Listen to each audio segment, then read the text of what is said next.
This is KBOI 2 News this morning. 6:13, putting down your phone and spending less time in front of a screen. It can be challenging for all of us, but for some teens, their activities easily become obsessive. KBOI 2's Lauren Clark shows us how a local treatment center is using the Idaho Wilderness and therapy to show them there's more to life. There's a sense of peace you feel in Garden Valley, listening to the sounds of nature and smelling the scent of fresh pine trees in the air. Like, you know, looking at the mountains, this is stuff you see on like the Google images, but it's just like this is real. Like, I can wake up every morning and look at this, like it's beautiful. Tucked along the highway, you'll stumble upon Project Patch, a treatment center for struggling teens. The rugged scenery is a refreshing new start as teens battling addictions find a path of hope. And for many, that hope is to put down their phones and other devices. We are definitely seeing kiddos who are coming in with just a lot of addictive type behaviors to devices. Stephanie Ross is the clinical and licensing director at Project Patch. She says social media and technology addictions are a serious problem for teens coming into their program. A number of them are convinced they cannot possibly live without their cell phone while they're here or without checking their social media accounts daily. It might sound absurd, but research shows the amount of time these devices are consuming in our child's days is just that.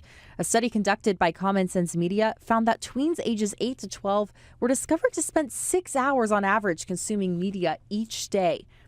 A separate study conducted by CSM determined that 50% of teens considered themselves addicted to their phones. It's something participant Jeremiah says he's experienced firsthand. I was constantly cooped up in my closet where I plugged in my phone, and I would just play for hours on end. Jeremiah estimates he spent around 9 hours every day on social media and video games. An addiction, he said, that sparked negative behaviors. He says he got kicked off of his soccer team because he would play video games instead of going to practice. He says he even stole money from his parents so he could buy even more games. I see the way it is. But here at Project Patch, Jeremiah says he's learned to deal with his urges. He's also found better things to spend his time doing, like hanging out with friends and playing sports outside. Ross says excessive technology use isn't the only problem teens coming here struggle with. She says many are also dealing with grief, substance abuse, and defiance. She says it's common for teens to hide behind a screen to mask their pain. For Alyssa, social media was a way she could get the connection she so desperately craved. I thought it was the only thing that I could kind of escape with besides drugs. Instead, this program teaches them healthier ways to cope with feelings. In addition to therapy, they take the teens outside for rafting, hiking, and skiing to show them there's a bigger, fuller life to live. It's such a waste of my life, and I wasn't really truly living.